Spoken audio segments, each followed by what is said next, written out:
أعوذ بالله من الشيطان الرجيم بسم الله الرحمن الرحيم من يشفع شفاعة حسنة يكن له نصيب منها ومن يشفع شفاعة سيئة يكن له كفل منها وكان الله على كل شيء مقيتا وإذا حييتم بتحية فحيوا بأحسن منها أو ردوها إن الله كان على كل شيء حسيبا الله لا إله إلا هو ليجمعنكم إلى يوم القيامة لا ريب فيه ليجمعنكم إلى يوم القيامة لا ريب فيه ومن أصدق من الله حديثا فما لكم في المنافقين فئتين والله أركسهم بما كسبوا وتريدون أن تهدوا من أضل الله ومن يضلل الله فلن تجد له سبيلا ودوا لو تكفرون كما كفروا فتكونون سواء فلا تتخذوا منهم أولياء حتى يهاجروا في سبيل الله فإن تولوا فخذوهم واقتلوهم حيث وجدتموهم ولا تتخذوا منهم وليا ولا نصيرا إلا الذين يصلون إلى قوم بينكم وبينهم ميثاق وجاءوكم حصرت صدورهم أن يقاتلوكم ويقاتلوا قومهم ولو شاء الله لسلطهم عليكم فلقاتلوكم فإن اعتزلوكم فلم يقاتلوكم وألقوا إليكم السلام فما جعل الله لكم عليهم سبيلا ستجدون آخرين يريدون أن يامنوكم ويامنوا قومهم كلما ردوا إلى الفتنة أركسوا فيها فإن لم يعتزلوكم ويلقوا إليكم السلام ويكفوا أيديهم فخذوهم واقتلوهم حيث ثقفتموهم وأولئك جعلنا لكم عليهم سلطانا مبينا جعلنا لكم کیا ہے اولئکم جعلنا لكم علیہم سلطان مبینا کیا پڑھا تھا میں نے اچھا ٹھیک ہے وَأُولَئِكُمْ جَعَلْنَا لَكُمْ عَلَيْهِمْ سُلْطَانًا مُبِينًا وَمَا كَانَ لِمُؤْمِنٍ أَن يَقْتُلَ مُؤْمِنًا إِلَّا خَطَأً وَمَنْ قَتَلَ مُؤْمِنًا خَطَأً فَتَحْرِيرُ رَقَبَةٍ مُؤْمِنَةٍ وَدِيَةٌ مُسَلَّمَةٌ إِلَىٰ أَهْلِهِ إِلَّا أَن يَصَّدَّقُوا فَإِنْ كَانَ مِنْ قَوْمٍ عدو لكم وهو مؤمن فتحرير رقبة مؤمنة وإن كان من قوم بينكم وبينهم ميثاق فدية مسلمة إلى أهله وتحرير رقبة مؤمنة فمن لم يجد فصيام شهرين متتابعين توبة من الله وكان الله عليما حكيما ومن يقتل مؤمنا متعمدا فجزاؤه جهنم خالدا فيها وغضب الله عليه ولعنه وأعد له عذابا عظيما يا أيها الذين آمنوا إذا ضربتم في سبيل الله فتبينوا ولا تقولوا لمن ألقى إليكم السلام لست مؤمنا تبتغون عرض الحياة الدنيا فعند الله مغانم كثيرة كذلك كنتم من قبل فمن الله عليكم فتبينوا إن الله كان بما تعملون خبيرا لا يستوي القاعدون من المؤمنين غير أولي الضرر والمجاهدون في سبيل الله بأموالهم وأنفسهم فضل الله المجاهدين بأموالهم وأنفسهم على القاعدين درجة وكلا وعد الله الحسنى وفضل الله المجاهدين على القاعدين أجرا عظيما درجات منه مغفرة ورحمة وكان الله غفورا رحيما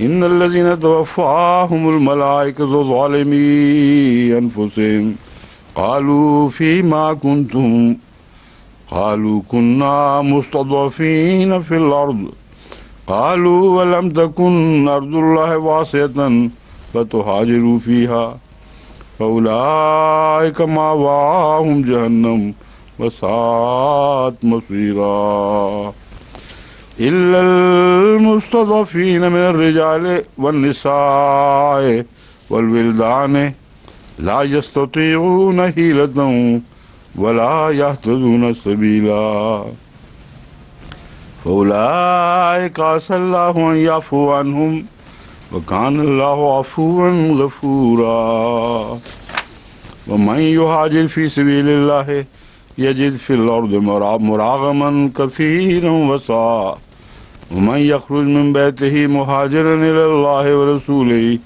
ثم يدركه الموت فقد وقع أجره على الله وكان الله غفورا رحيما وإذا ضربتم في الأرض فليس عليكم جناح أن تقصروا من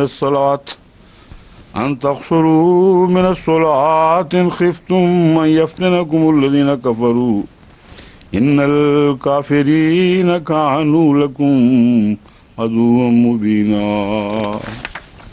وإذا كنت فيهم فأقمت لهم الصلاة فلتقم طائفة منهم معك وليأخذوا أسلحتهم فإذا سجدوا فليكونوا من ورائكم ولتأت طائفة أخرى لم يصلوا فليصلوا معك وليأخذوا حذرهم وأسلحتهم ود الذين كفروا لا تغفلون عن أسلحتكم وأمتعتكم فيميلون عليكم ميلة واحدة ولا جناح عليكم إن كان بكم أذى من مطر أو كنتم مرضى أن تضعوا أسلحتكم وخذوا حذركم إن الله أعد للكافرين عذابا مهينا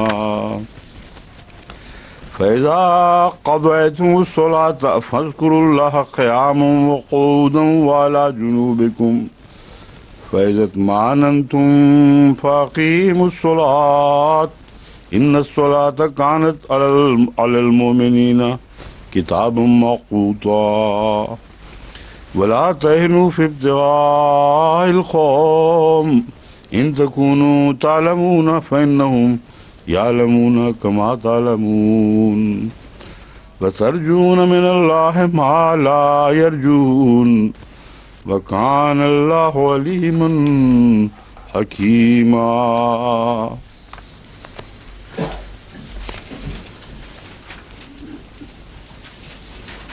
یہ سورہ نساء محسنات پارہ ہے اور نساء صورت ہے. اس کی 86ویں آیت سے آج تلاوت شروع کی. من یشفع شفاعتا حسنتا یکن لہ نصیب منہا، جو بھی کوئی اچھی شفاعت کرے تو اسے اس میں سے حصہ دیا جائے گا. اس کے لیے اس میں سے حصہ ہوگا، یہ لفظی ترجمہ یہ ہے. وَمَن یشفع شفاعتا سیئتا، اور جو کوئی بری شفاعت کرے یکن لہ کفل منہا، اس کے لیے اس میں سے ایک حصہ ہوگا. وَكَانَ اللَّهُ عَلَىٰ كُلِّ شَيْءٍ مُقِیتًا، اور اللہ تعالیٰ ہر چیز پر طاقت رکھتا ہے، ہر چیز کی طاقت رکھتا ہے. قوت سے مقیت بنا ہے، جس کا ہم عام طور پہ طاقت کہہ سکتے ہیں یا قوت رکھتا ہے بھی کہتے ہیں بے شک. یہاں شفاعت کا مضمون ہے. شفاعت حسنہ سے اگر ایک انسان کسی کی کرتا ہے تو اتنا ہی اس کو بھی ثواب ملے گا. رسول اللہ صلی اللہ علیہ وآلہ وسلم نے اس کی تشریح میں فرمایا کہ جس کے شفاعت کے نتیجے میں، یا آپ نے سنت کے متعلق فرمایا ہے، سنت حسنہ جاری کرنے کے نتیجے میں اگر کوئی نیکی کرتا ہے تو اس نیکی سے سنت جاری کرنے والے کو بھی ثواب ملے گا، اور جو نیکی کرتا ہے اس کی نیکی میں کمی نہیں کی جائے گی. تو شفاعت حسنہ کے مضمون پر بھی اس مضمون کا اطلاق ہوتا ہے. اس کی وجہ یہ ہے کہ تمام بنی نوع انسان کی شفاعت جو ان میں سے شفاعت کے لائق ٹھہریں گے، آن حضرت صلی اللہ علیہ وآلہ وسلم فرمائیں گے. اور اس سے دراصل آپ کا بڑا درجہ ظاہر ہوتا ہے. یہ اصول آپ پر بھی کار فرما ہوگا. جن کی شفاعت حسنہ کریں گے ان کو جو اس کے بدلے میں نیکیاں اور اجر ملیں گے، اس میں آن حضرت صلی اللہ علیہ وآلہ وسلم شریک ہوں گے، جبکہ ان کے اجر میں کوئی کمی نہیں ہوگی، بلکہ شفاعت کے نتیجے ہی میں ان کو اجر کا مستحق قرار دیا جائے گا. تو گویا کل عالم میں جن کی شفاعت ہوئی ہے ان کے درجے کے برابر رسول اللہ صلی اللہ علیہ وسلم کو اس شفاعت کے نتیجے میں ایک مرتبہ عطا ہوگا. تو یہ ایک غیر معمولی چیز ہے. صرف شفاعت کرنا مقصود نہیں ہے، بلکہ شافع کے مقام کو اور مرتبے کو ظاہر کرنا مقصود ہے. باقی انبیاء اپنی اپنی قوموں کی کریں گے، مگر آن حضرت صلی اللہ علیہ وآلہ وسلم سب کے شفیع ہوں گے. اور جو بری شفاعت کرتا ہے اس کو گناہ ملے گا. اور سیئہ حسنہ سنت سیئہ میں بھی رسول اللہ صلی اللہ علیہ وسلم نے یہی مضمون بیان فرمایا ہے. اور عام طور پر بد قوموں میں بری سفارشوں کے اوپر لوگ چلتے ہیں، اچھی سفارش پر شاذ ہی کوئی نکلتا ہے. اور شفاعت یعنی سفارش دراصل بدوں کی حمایت ہی کا نام بن گیا ہے. اور اکثر جھوٹی سفارشیں لے کر لوگ نکل رہے ہیں، ہر طرف دوڑے پھرتے ہیں. اور یہ قوموں کی ہلاکت کے لیے بہت کافی ہے کہ کوئی شفیع بنے اور برائی کا شفیع بنے، اور اس کے نتیجے میں برائی کو تقویت ملتی ہے. اور جو ان کے لیڈر ہیں زیادہ تر ان پر یہ بوجھ پڑتا ہے، اور سب سے زیادہ گنہگار وہ بنتے ہیں. تو ایسے ملک میں M P M L A بننا کوئی مرتبہ نہیں، کوئی خاص مقام حاصل نہیں ہوتا، سوائے اس کے کہ اور زیادہ گناہوں کا بوجھ ان پر لاد دیا جائے. وَإِذَا حُيِّيتُم بِتَحِيَّةٍ فَحَيُّوا بِأَحْسَنَ مِنْهَا أَوْ رُدُّوهَا. جب تمہیں تحیہ کہا جائے، حُيِّيتُم بِتَحِيَّةٍ، یہ جو لفظ ہے اس پر ہم نے کافی تحقیق کی ہے. تحیہ سے عام طور پر تحفہ معنی لیا جاتا ہے. التحیات للہ والصلوات والطیبات، سب تحفے اللہ ہی کے لیے ہیں. لیکن جب اس آیت کے ترجمے کے لیے ایک وجہ سے ڈکشنری دیکھنی پڑی تحیہ کا اصل معنی کیا ہے، تو عجیب بات ہے کہ عرب ڈکشنریوں میں کہیں بھی تحیہ میں تحفے کا ذکر نہیں ملتا. یہاں تک کہ لین بھی ہم نے چھان ماری اور اس میں بھی تحیہ میں تحفے کا ذکر نہیں بلکہ گریٹنگ کے معنی دیے گئے ہیں. یعنی جب تمہیں کوئی گریٹ کرے، اور التحیات للہ میں گریٹنگ کے معنی ہو ہی نہیں سکتے. گریٹ ہوتا ہے اپنے طرف سے خوش آمدید کہنا اور کسی کے لیے خیر سگالی کے جذبات کا اظہار کرنا. اور نماز میں جو ہمیں سکھایا گیا ہے اس میں التحیات للہ ہے. اللہ کو آپ کیسے گریٹ کر سکتے ہیں کہ اللہ تو خیر سے رہے، ٹھیک ٹھاک ہو. اس لیے یہ بڑی مشکل تھی کہ کہیں عربی ڈکشنری میں ذکر نہیں ملتا تھا تحیہ کا.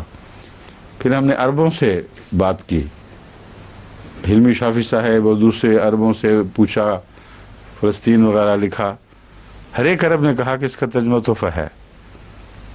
تو یہ عجیب بات ہے کہ ڈکشنریاں اس کو دے نہیں رہی اور عرب رواج میں یہ شامل ہے. بس اس کا ایک ترجمہ تحفہ بھی ہے، لیکن جو پہلا اور بنیادی ترجمہ ہے وہ گریٹنگ ہے، یعنی خیر سگالی کا اظہار. اہلا و سہلا کہتے ہیں، السلام علیکم کہتے ہیں، یہ سب تحیات میں سے ہیں. ان پہلے معنوں میں جو مضمون ہے یا ویسا ہی واپس کرو یا اس سے بڑھ کر واپس کرو. اسی لیے السلام علیکم ورحمۃ اللہ کے جواب میں ہمیں سکھایا گیا وعلیکم السلام ورحمۃ اللہ وبرکاتہ. اور اگر محض السلام علیکم کہے تو ساتھ رحمۃ اللہ کہیں. تو کچھ اضافے کے ساتھ واپس کرنا سلام میں ثابت کرتا ہے کہ وہ تحیہ بھی اس کا معنی ہے، لیکن موقع اور محل کے مطابق فیصلہ ہوگا. جب خدا کے حضور تحیہ کی بات کرتے ہیں تو تحائف نہیں، نہ تحائف ہوں گے صرف، یعنی کون سے تحائف؟ والصلوات والطیبات، عبادتوں کے تحفے، نیک باتوں کے تحفے. اور عام انسان کے ساتھ جب بات کرتے ہیں تو دونوں معنی اس میں شامل ہو جاتے ہیں. اس کا ایک مطلب یہ ہے کہ تحفہ اگر دیا جائے تو اس کا جواب بہتر رنگ میں دو. اس کی تشریح احادیث میں ملتی ہے، جس سے پتہ چلتا ہے کہ اگر ویسا تحفہ واپس نہ کرنا ہو تو دعا کرو، اور اتنی دعا کرو کہ تمہارے دل کو تسلی ہو جائے کہ اس سے بہتر رنگ میں اس کو جزا مل گئی ہے. یہ تشریح اس لیے ضروری تھی کہ جب امیر لوگ کسی غریب کو تحفہ دیں تو ان کے لیے اوپر تو مصیبت پڑ جائے گی یہ آیت. اگر اس کو لفظی ترجمہ اسی طرح بولیں کہ اب وہ زیادہ کس طرح دیں، اس سے ان میں تو توفیق ہی نہیں ہوتی. تو اس کا حل اللہ تعالیٰ نے یہ بیان فرما دیا کہ دعا کے ذریعے، یعنی رسول اللہ صلی اللہ علیہ وسلم کے ذریعے ہمیں اطلاع پہنچائی کہ دعا کر کے اپنے دل کو تسلی کر لو کہ تم نے دعا کے ذریعے یہ مسئلہ حل کر دیا ہے. یعنی جس حد تک تم پر احسان ہوا تھا اس سے بڑھ کر تم نے دعا کر لی ہے. بِأَحْسَنَ مِنْهَا اور رُدُّوهَا، پس جب بھی تمہیں گریٹ کیا جائے، یعنی خیر سگالی کے جذبات کا اظہار کیا جائے یا تحفہ پیش کیا جائے، تو حیو بِأَحْسَنَ مِنْهَا پہلی تعلیم یہ ہے کہ بہتر لوٹانے کی کوشش، بہتر طریق پر اسے واپس کرو. اور ردوہا یا اتنا ہی واپس کر دو. ردوہا میں یہ مطلب نہیں ہے کہ وہ تحفے لوٹا دیا کرو، کیونکہ تحفہ لوٹانا بھی سنت نہیں ہے. مطلب یہ ہے اگر لفظی طور پر تحفے کا معنی لینا ہے اور ردو کا معنی لوٹانا لینا ہے تو مراد یہ ہے کہ کچھ عرصے بعد کم سے کم اتنا ہی واپس کر دیا کرو تحفے کے طور پر. یا جیسا کہ میں نے بیان کیا ہے، وہ اگر کوئی غریب ہے، محتاج ہے، اس کی طاقت سے بڑھ کر ہے یہ کام کرنا، تو اس کو دعا کے ذریعے یہ کام کرنا چاہیے. ان اللہ کان علی کل شیء حسیبا، اللہ تعالیٰ ہر چیز کا حساب رکھ رہا ہے. اور یہ بہت برمحل استعمال ہے حساب کا. باریک سے باریک چیزیں لوگ اچھے جذبات کا اظہار کرتے ہیں، بعض اس کے بدلے میں ان سے بدی کرتے ہیں یا برا چاہتے ہیں ان کا، یا لین دین کے معاملات میں بھی کمزوریاں دکھاتے ہیں. ان سب باتوں پر اللہ تعالیٰ کا یہ کہنا کہ خدا حسیب ہے، یہ بتاتا ہے کہ باریک سے باریک کوتاہی بھی اللہ کی نظر میں آئے گی اور اس کے حساب میں ہر چیز موجود ہے. اللہ لا الہ الا ہو، اللہ وہ ہے کہ اس کے سوا کوئی معبود نہیں. لیجمعنکم الی یوم القیامت، وہ ضرور تمہیں قیامت کے دن اکٹھا کرے گا. لا ریب فیہ، اس میں کوئی شک نہیں. لا ریب کا جو مضمون ہے یوم القیامہ کی طرف بھی فیہ کا اشارہ ہے اور اس مضمون کی طرف بھی فیہ کا اشارہ ہے. یعنی تمہیں وہ ضرور قیامت کے دن اکٹھا کرے گا، اس بات میں کوئی شک نہیں ہے. اور وہ اس دن اکٹھا کرے گا جس دن میں کے بارے میں کوئی شک نہیں. یعنی یوم القیامہ تو بہرحال ہو کر رہے گا، اس بارے میں کوئی شک نہیں. ومن اصدق من اللہ حدیثا، اور اللہ سے زیادہ سچی بات کرنے والا اور کون ہو سکتا ہے. فما لکم فی المنافقین فئتین، بس تمہیں کیا ہو گیا ہے کہ منافقوں کے بارے میں تم دو گروہوں میں بٹ گئے ہو. واللہ ارکسہم بما کسبوا، حالانکہ اللہ تعالیٰ انہیں اپنے کرتوتوں کے نتیجے میں، ان کی کرتوتوں کے نتیجے میں اوندھے منہ گرا چکا ہے۔ یعنی منافقین کے متعلق اللہ کا رویہ تو ظاہر ہو چکا، ان کو ذلیل اور رسوا کر رہا ہے، اور مومن ہیں کہ بعض ان میں سے ہمدردیاں کرتے ہیں ان کی اور خیر چاہتے ہیں، اور بہانہ جائز یا بعض دفعہ نفس کا بہانہ ہوتا ہے، یہ ہوتا ہے کہ اللہ شاید اس طرح ان کو ہدایت دے دے۔ یعنی ایک آدمی فتنہ فساد کرنے والا ہے اور اس کا فتنہ فساد ظاہر و باہر ہو چکا ہے، نظام اس کو پکڑنا چاہتا ہے، تو کہتے ہیں نہیں، ہم حسن سلوک کر رہے ہیں تاکہ ان کو ٹھوکر سے بچائیں، اور اس طرح ان کو اللہ تعالیٰ ان کی اصلاح فرما دے۔ وَمَن يُضْلِلِ اللَّهُ فَلَن تَجِدَ لَهُ سَبِيلًا، حالانکہ بات یہ ہے کہ جس کو اللہ گمراہ ٹھہرا دے، اس کا حال ننگا کر دے، فَلَن تَجِدَ لَهُ سَبِيلًا، تجھے اس کے حق میں کوئی راہ دکھائی نہیں دے گی، اس کے حق میں تو کوئی طریق، کوئی ایسی تجویز کر ہی نہیں سکتا جس سے اس کو فائدہ پہنچے۔ فَلَن تَجِدَ لَهُ سَبِيلًا، اس کی نجات کی کوئی راہ باقی نہیں، اس کی ہدایت کی کوئی راہ باقی نہیں۔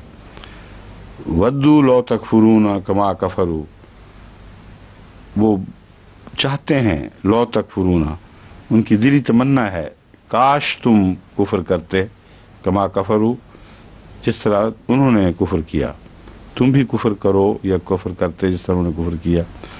فتکونون سواء، پس تم دونوں گروہ ایک جیسے ہو جاؤ، یعنی تم بھی اور وہ لوگ بھی جو کافر ہوئے، تم سارے ایک جیسے ہو جاؤ۔ سواء میں ہوتا ہے برابر۔ فلا تتخذوا منهم اولیاء، بس ان میں سے کوئی دوست نہ پکڑو، حتی یہاجروا فی سبیل اللہ، یہاں تک کہ وہ اللہ کی راہ میں ہجرت کر جائیں۔ یہاں ہجرت کا معنی ظاہری بعید ہے اور روحانی معنی اول ہے، اور اس موقع محل پر وہی بیٹھتا ہے۔ اس کی وجہ یہ ہے کہ جو کافر ہیں، اور کافر بھی ایسے بدبخت کہ وہ چاہتے ہیں کہ تم ہمارے جیسے ہو جاؤ، انہوں نے کیا ہجرت کرنی ہے؟ تو ہجرت سے مراد گناہ کے ماحول کو چھوڑ کر نیکیوں کی طرف ہجرت کرنا ہے، کفر سے ہجرت کر کے ایمان میں داخل ہونا ہے، اور یہ اول معنی ہیں اس ہجرت کے، اور ہر ہجرت میں ہی یہ اول معنی رہتے ہیں اور رہنے چاہیے۔ جہاں صرف ثانوی معنی آ جائیں اور اول معنی نہ رہیں تو وہ ہجرت نہیں رہتی۔ بس سب سے اہم معنی اس کا یہی ہے کہ جب تک وہ لوگ اپنی بد کرداریوں سے ہجرت کر کے نیکیوں کی طرف نہ آ جائیں، اپنے کفر سے ہجرت کی طرف کر کے ایمان کی طرف نہ آ جائیں، اس وقت تک ان کو تم نے دوست نہیں بنانا۔ فَإِن تَوَلَّوْا فَخُذُوهُمْ وَاقْتُلُوهُمْ، اگر وہ پیٹھ پھیر لیں، یعنی توجہ نہ دیں اس نیکی کے پیغام کی طرف اور اپنی شرارتوں پر جمے رہیں، فَخُذُوهُمْ وَاقْتُلُوهُمْ حَيْثُ وَجَدتُّمُوهُمْ، تو پھر ان کو پکڑو اور ان کو قتل کرو جہاں کہیں بھی ان کو پاؤ۔ یہاں تولو کے بھی دو معنی ہیں، یعنی معنوی لحاظ سے تو اور بھی کئی ہو سکتے ہیں، مگر اول ایک یہ معنی کہ وہ دین سے گریز کرتے رہیں اور دین کی طرف توجہ نہ کریں، ہجرت کی بجائے وہ کفر میں بڑھ جائیں اور زیادہ پیچھے ہٹ جائیں۔ دوسرا یہ چونکہ ایک لڑائی اور جہاد کے دوران کی تعلیم ہے، اس لیے تولو میں ان کا فرار ہونا ایک پیشگوئی کے طور پر بیان فرمایا گیا ہے۔ فَإِن تَوَلَّوْا، پس آخر کار جب یہ مجاہدہ ہوگا اور قتال ہوگا تو انہوں نے بھاگنا ہی بھاگنا ہے۔ جب یہ بھاگ کھڑے ہوں تو پھر ان کی جانیں اب مامون نہیں ہیں، محفوظ نہیں ہیں۔ جو تمہارے قتل کی نیت سے نکلے اور بھاگے، ان کا قتل جائز ہے۔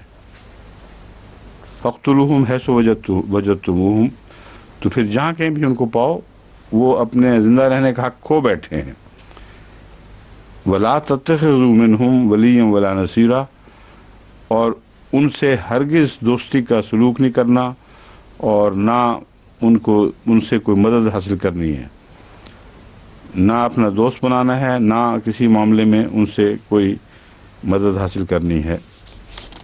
نصیر میں نے مددگار۔ الا الذین یصلون الی قوم بینکم و بینہم میثاق، سوائے ان لوگوں کے یصلون الی قوم بینکم و بینہم میثاق، کہ ان کے اور ان کی قوم، اور ان کے یصلون الی قوم بینکم و بینہم میثاق، جو ایسی قوم سے تعلق رکھتے ہیں کہ تمہارے اور ان کے درمیان ایک پختہ عہد ہو چکا ہے، ایک معاہدہ طے ہو گیا ہے کہ ہم ایک دوسرے کے اوپر ہتھیار نہیں اٹھائیں گے۔ اور جاؤکم حسرت صدورہم ان یقاتلوکم اور یقاتلوا قومہم، یا اس حال میں تمہارے پاس آتے ہیں کہ ان کے دل تنگی محسوس کرتے ہیں۔ حسرت صدورہم، اس بات میں بہت انقباض ہے ان کو اور تنگی ہے۔ کس بات میں؟ ان یقاتلوکم اور یقاتلوا قومہم، کہ وہ تم سے لڑیں یا اپنی قوم سے لڑیں، دونوں سے لڑنے میں وہ انقباض محسوس کرتے ہیں، نہیں چاہتے کہ لڑیں، لیکن بیچ میں سے وہ دراصل ان کے دوست اور تمہارے دشمن ہیں۔ یہ ہے ساری تصویر جو اس آیت میں کھینچی جا رہی ہے۔ جہاں تک ان کے طبعی رجحان کا تعلق ہے، بزدلی کی وجہ سے یا کسی اور وجہ سے، وہ نہ تم سے لڑنا چاہتے ہیں، ڈرتے ہیں اس بات سے، نہ اپنی قوم سے مخالفت مول لینا چاہتے ہیں۔ اور یقاتلوا قوم ولو شاء اللہ لسلطہم علیکم فلا قاتلوکم، اور اگر اللہ چاہتا تو ان کو تم پر مسلط کر دیتا اور وہ تم سے ضرور لڑتے، ضرور تمہارے سے قتال کرتے، جس کا مطلب ہے کہ ان کا طبعی رجحان تمہارے خلاف قتال کرنے کا ہے۔ اللہ نے ان کو روک رکھا ہے کسی روب کے نتیجے میں، اور تم پر ان کو مسلط نہیں ہونے دیا، ورنہ قوم سے جو احتراز ہے، وہ انقباض ہے، وہ طبعی ہے، اپنی قوم کے ساتھی انہی کے ہمدرد ہیں، لیکن تم سے جو ڈرتے ہیں، تم سے جو لڑ نہیں رہے، یہ اللہ کا خاص ایک روب ہے جو ان پر قائم فرمایا گیا ہے۔ فَإِنْ اعْتَزَلُوكُمْ فَلَمْ يُقَاتِلُوكُمْ، اگر وہ تم سے کنارہ کیے رکھیں، فَلَمْ يُقَاتِلُوكُمْ، اور تم سے قتال نہ کریں، وَأَلْقَوْا إِلَيْكُمُ السَّلَامَ، اور تمہیں صلح کا پیغام دیں، فَمَا جَعَلَ اللَّهُ لَكُمْ عَلَيْهِمْ سَبِيلًا، تو ان لوگوں کے خلاف اللہ تعالیٰ نے تمہیں کوئی جواز عطا نہیں فرمایا۔ سبیل بمعنی جواز کے بھی استعمال ہوتا ہے، اس کا مطلب ہے تمہیں ہرگز کوئی جواز نہیں کہ ان کے خلاف تلوار اٹھاؤ، یعنی اختلاف مذہب فی ذات ہی قتال کی وجہ نہیں ہے۔ قتال کی وجہ دشمن کا تمہاری بدخواہی کرتے ہوئے تمہارے خلاف ہتھیار اٹھانا ہے۔ بس یہاں بدخواہی موجود ہونے کے باوجود اور کافر ثابت کرنے کے باوجود اللہ نے فرمایا ہے تمہیں ان پر کوئی حق نہیں، کیونکہ ان کی بدخواہی کسی عملی صورت میں ظاہر نہیں ہوئی۔ ہاں اگر ظاہر ہو پھر تمہیں حق ہے کہ ان سے لڑو۔ ستجدون آخرین یریدون یامنوکم و یامنوا قومہم، ایک اور قسم کے لوگ بھی ہیں، ستجدون آخرین، تم ان کے علاوہ بھی کچھ لوگ پاؤ گے، یریدون یامنوکم و یامنوا قومہم، وہ چاہتے ہیں کہ اب تم سے بھی امن میں رہیں اور اپنی قوم سے بھی امن میں رہیں۔ یہ دوسرا فریق ہے، لیکن ان کا اور ان کا ایک فرق یہ ہے، کلما ردوا الی الفتنۃ ارکسوا فیہا، جب بھی ان کو فتنے کا موقع ملا ہے انہوں نے ہمیشہ فتنے کی رفتہ اختیار کی ہے۔ یعنی کھلی لڑائی کے معاملے میں وہ تو تم سے بچنا چاہتے ہیں، اپنی قوم سے ہی بچنا چاہتے ہیں، مگر جب بھی فتنوں کے وقت آتے ہیں تو ہمیشہ وہ فتنوں ہی کا ساتھ دیتے ہیں اور فتنوں میں جا پڑتے ہیں، اوندھے منہ گرا دیے جاتے ہیں فتنوں میں۔ فَإِن لَمْ يَعْتَزِلُوكُمْ، بس اگر وہ تم سے اعراض نہ کریں، وہ یلقوا الیکم السلام، اور تمہیں امن کا پیغام نہ دیں، وَيَكُفُّوا أَيْدِيَهُمْ، اور تم سے اپنے ہاتھ نہ روکیں، فَخُذُوهُمْ وَاقْتُلُوهُمْ، پھر ان کو پکڑو اور ان کو قتل کرو، حیث ثقفتموہم، جہاں کہیں بھی ان کو پاؤ، وَأُولَٰئِكُمْ جَعَلْنَا لَكُمْ عَلَيْهِمْ سُلْطَانًا مُبِينًا، اور یہ وہ لوگ ہیں جن پر تمہیں اللہ تعالیٰ نے کھلا کھلا جواز عطا فرمایا ہے، جس میں کوئی شک نہیں۔ اب یہ عجیب بات یہ ہے کہ اگرچہ ان کا جرم ان کے فتنوں میں پڑنے کی وجہ سے بار بار ننگا ہوتا رہا ہے، پھر بھی تعلیم وہی ہے جو پہلوں کے متعلق ہے، اس میں فرق نہیں ہے۔ فَإِن لَّمْ يَعْتَزِلُوكُمْ، اگر وہ تم سے اعراض نہ کریں اور تمہیں سلام نہ پہنچائیں، سلامتی کا پیغام، اور اپنے ہاتھ تم سے نہ روکیں، تب ان سے قتال فرض ہے، ورنہ نہیں۔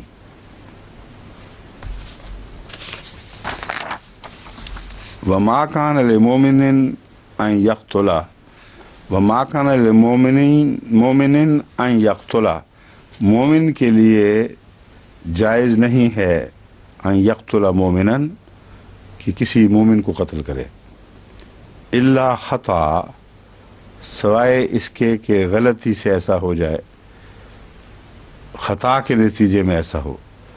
ومن قتل مومنا، اور جو کوئی کسی مومن کو قتل کرے خطأً، خطا کے نتیجے میں، فتحریر رقبۃ مومنہ، تو اس پر فرض ہے کہ ایک مومن کی گردن آزاد کرائے، وَدِيَةٌ مُسَلَّمَةٌ إِلَىٰ أَهْلِهِ، اور اس کی دیت ادا کرے اس کے اہل کو، جو بھی اس کے ولی یا اس کے وارث ہیں، ان کو اس کا خون بہا دے، إِلَّا أَن يَصَّدَّقُوا، سوائے اس کے کہ وہ از خود اسے معاف فرما دیں، معاف کر دیں، یعنی صدقہ کر دیں، معاف کر دیں کہ نہیں ہمیں کوئی کسی خون بہا کی ضرورت نہیں۔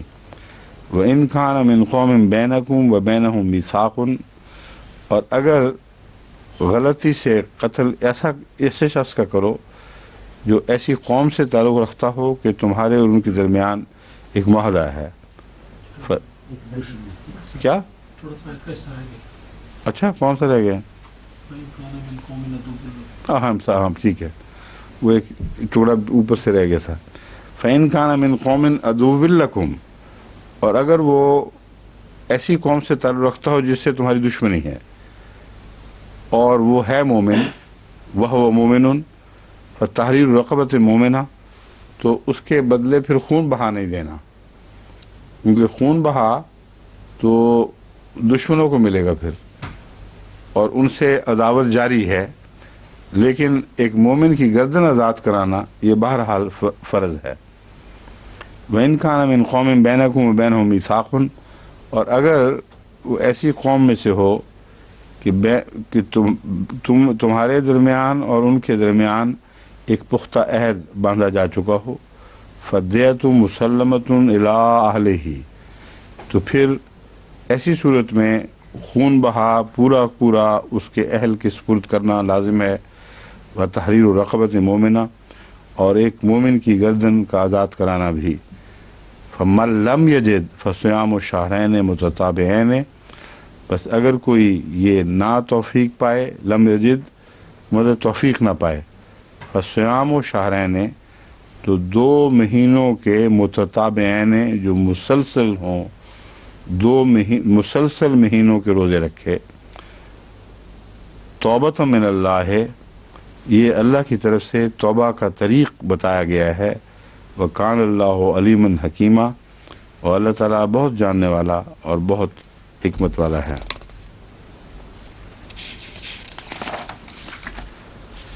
وَمَن يَقْتُلْ مُؤْمِنًا مُتَعَمِّدًا، اور اگر کوئی مومن کو، کسی مومن کو عمدن قتل کرے، متعمدن عمد کرتے ہوئے، یعنی قتل عمد جس کو ہم کہتے ہیں وہی عربی میں متعمدن کا معنی ہے کہ وہ عمد کے ساتھ، ارادے کے ساتھ، جانتے بوجھتے کسی مومن کو قتل کرے، فَجَزَاؤُهُ جہنم، تو اس کی جزا جہنم ہے، خالدن فیہا، وہ ہمیشہ یا لمبے عرصے تک اس میں رہے گا، وغضب اللہ علیہ، اور اللہ اس پر غضبناک ہوا ہے، یا ہوا یا غضبناک ہوگا، وَلَعَنَهُ، اللہ اس پہ لعنت فرمائے گا، وَأَعَدَّ لَهُ عَذَابًا عَظِيمًا، اور اس کے لیے اس نے بہت بڑا عذاب تیار کر رکھا ہے۔ اب جو پاکستان میں ہو رہا ہے اس پر اس آیت کا اطلاق کیسے ہوگا؟ کراچی میں، لاہور میں، ہر جگہ دنیا میں، اور قتل عام جاری ہے، اور مولوی بھی جو خطرے دے رہے ہیں وہ مومنوں کے قتل کی فتوے دے رہے ہیں. تو بہت بڑی خطرناک حالت ہے اس ملک کی، جس کے متعلق یہ کہا جا سکتا ہے کہ اس کا ماضی میں ترجمہ کرنا زیادہ قرین مصلحت ہے. یعنی وہ رکھ لیں 2 مہینے کے روزے ہاں؟ ان کا معاف ہو نہیں یہاں روزے نہیں ہیں. اب سب سنیں ذرا. غضب اللہ علیہ، اللہ ان پر غضبناک ہو چکا ہے. ولعنہ، ان پر لعنت کر دی ہے اللہ نے، اور ان کے لیے بہت بڑا عذاب مقدر کر رکھا ہے. 2 مہینے کے روزے کہاں ہیں بتائیں؟ لکھا ہے نا فمن لم تجد کس کے متعلق؟ وہ پہلے لوگوں کے متعلق ہے. متعمد قتل والے کا کوئی ذکر نہیں. قتل عمد کے لیے 2 مہینے کے روزے کا تو کہیں ذکر ہی نہیں. وہ جو قتل کر دیں گے غلطی سے، خطا، قتل خطا ہے وہ. جہاں 2 مہینے کے روزوں کا ذکر ہے وہاں یہ ہے کہ قتل خطا اگر ہو تو 3 صورتیں ہیں. قتل خطا کسی مومن کا ہو جائے جو عام سوسائٹی میں رہتا ہے، تو اس صورت میں اس کے اہل کو اس کا خون بہا دینا ہے، اور ایک مومن کو آزاد بھی کرنا ہے، سوائے اس کے کہ اس کے اہل وہ خون بہا معاف کر دیں. اگر ایسی قوم سے تعلق رکھتا ہو جس سے دشمنی ہے اور لڑائی ہے، اس صورت میں خون بہا نہیں دیا جائے گا، بلکہ صرف مومن کو آزاد کیا جائے گا. ایک مومن کی گردن آزاد کی جائے گی. اگر اس کی توفیق نہ ہو تو پھر 2 مہینے کے روزے رکھنے ہیں ان 2 صورتوں میں.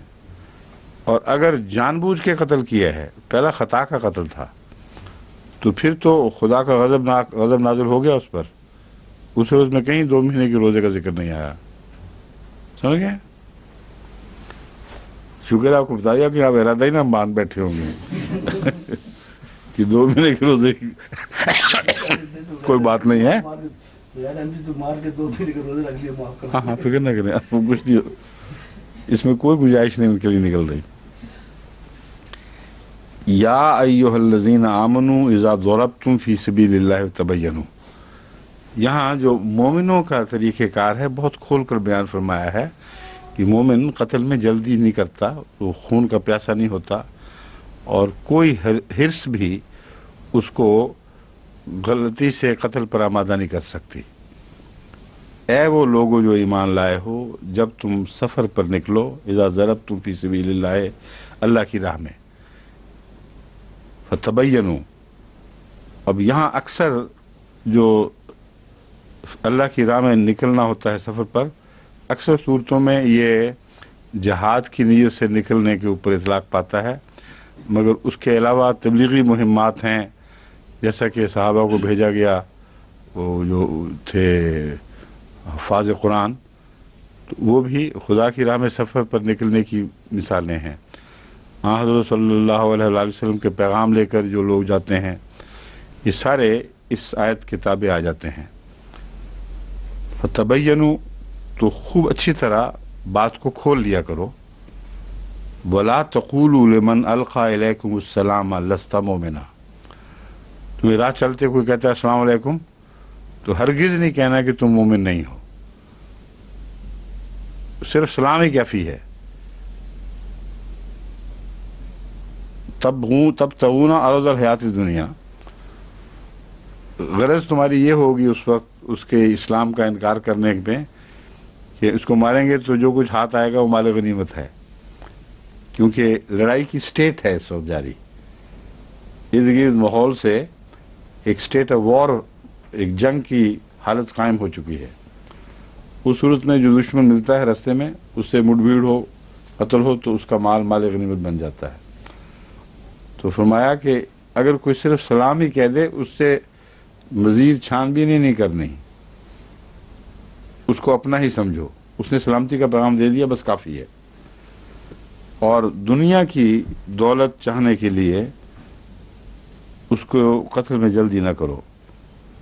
فعند اللہ مغانم کثیرہ، اللہ کے پاس تو بہت ہی غنیمت کے مال ہیں، غنائم ہیں، بہت ہی نعمتیں ہیں. کذالک کنتم من قبل، اس سے پہلے تمہارا یہی تو حال تھا کہ تم جاہل بدو لوگ تھے، اور چھوٹی چھوٹی ہرس کی خاطر ایک دوسرے کو قتل کر دیا کرتے تھے. فمن اللہ علیکم، بس اللہ نے تم پر بڑا احسان فرمایا ہے کہ تمہیں یہ روشنی دی ہے کہ چھوٹی چھوٹی اغراض پر قتل کرنے کی بجائے تم امن دینے والے بن گئے ہو، اور یہ اللہ کا بہت بڑا احسان ہے. تبینوا، بس بہت اچھی طرح چھان بین کر لیا کرو. ان اللہ کان بما تعملون خبیرہ، یقیناً اللہ تعالیٰ اس چیز پر خوب باخبر ہے جو تم کرتے ہو، تمہارے اعمال سے خوب واقف ہے. یہاں تبینوا کا معنی کیا بنے گا؟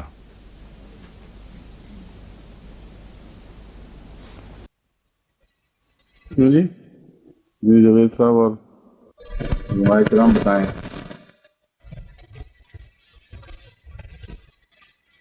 اس مضمون کے پر اطلاق پانے والا اس سے کسی قسم کا تضاد نہ ہو، تبین کا کیا معنی ہوگا؟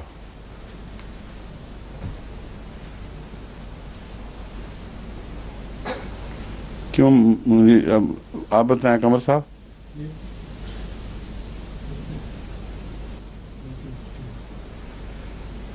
مطلب یہ کہ وہ اسلام بھی اگر وہ کر رہا ہے کہیں اس میں اس کا یہ بھی ہو سکتا ہے کہ محض دھوکہ پھر تبین، ہاں نہیں، یہ نہیں نا مطلب. یہاں اگر سلام کا کہ یہ معنی ہوتا تو اللہ تعالیٰ فرماتا کہ کوئی سلام کرے تو تحقیق کر لو، اس سے اعراض کرنا ہے، اس کو نہیں مارنا. اس کا مطلب ہے تبین ہے کفر کے متعلق، یعنی شک کا حق جو ہے وہ سلام کرنے والے کو ملے گا، اس کے اسلام کی چھان بین کا کوئی ذکر نہیں. اسی لیے بہت ہی لطیف کلام ہے کہ سلام کا ذکر کر دیا، جو ادنا سے ادنا علامت ہے کسی کے اسلام کی. ایک محض امکان ہے، وہ بعض دفعہ کافر بھی سلام کہہ دیتا ہے، تو فرمایا وہاں بھی تم نے کوئی چھان بین اور نہیں کرنی. سلام کیا تو تمہیں اس کے خون پر کوئی حق نہیں. قتل کرنے سے پہلے تبین ضروری ہے، یعنی جس کو تم کافر سمجھ رہے ہو اس کے کفر کے متعلق پہلے تک کی تحقیق اچھی طرح کر لو، اس کا کفر یقینی طور پر ثابت ہو تو پھر کرنا ہے. لیکن جو اپنے آپ کو مومن کے طور پر پیش کرتا ہے اس کی کوئی چھان بین نہیں ہے. یہی وہ پیغام ہے جس کو حضرت ابو بکر صدیق رضی اللہ تعالیٰ عنہ نے خوب اچھی طرح سمجھا، اور جب جو ارد گرد کے قبائل نے بغاوت بھی کر دی تب بھی آپ نے جو ان کی بغاوت فروغ کرنے کے لیے بھجوائے دستے، ان کو حکم تھا کہ اگر کسی گاؤں سے تم اذان کی آواز بھی سنو تو کسی اور چھان بین کی ضرورت نہیں، تمہیں ان پر حملہ کا کوئی حق نہیں ہے. یہ بھی نہیں فرمایا کہ اگر اذان کی آواز سنو تو تحقیق کر لو، دھوکہ تو نہیں دے رہے.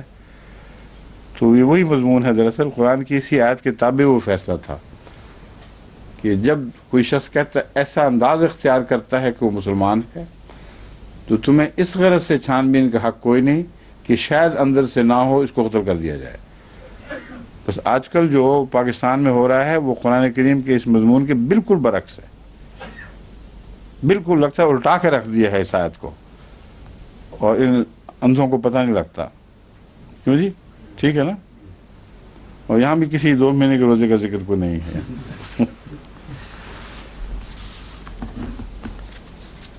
فمن اللہ علیکم، کہتا ہے اللہ نے تمہیں ان خون ریزیوں سے بچایا ہے، تمہارے رجحان بدلے ہیں، تم اسی قسم کے جاہل ہوا کرتے تھے، تو خدا کا خوف کرو، کچھ ہوش کرو.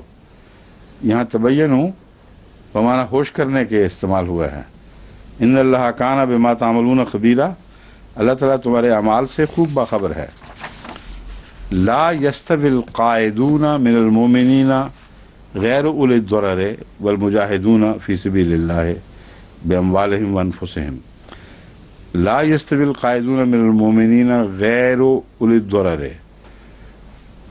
وہ لوگ جو مومنوں میں سے بغیر کسی بیماری کے، بغیر کسی تکلیف کے بیٹھ رہنے والے ہیں، اور وہ لوگ مجاہدون فی سبیل اللہ باموالہم وانفسہم، جو خدا کی راہ میں اپنی اموال اور اپنی جانوں کے ساتھ جہاد کر رہے ہیں، برابر نہیں ہو سکتے. بس بظاہر مومن تو ہیں، لیکن وہ جو بغیر جائز عذر کے اور بغیر کسی بیماری اور تکلیف کے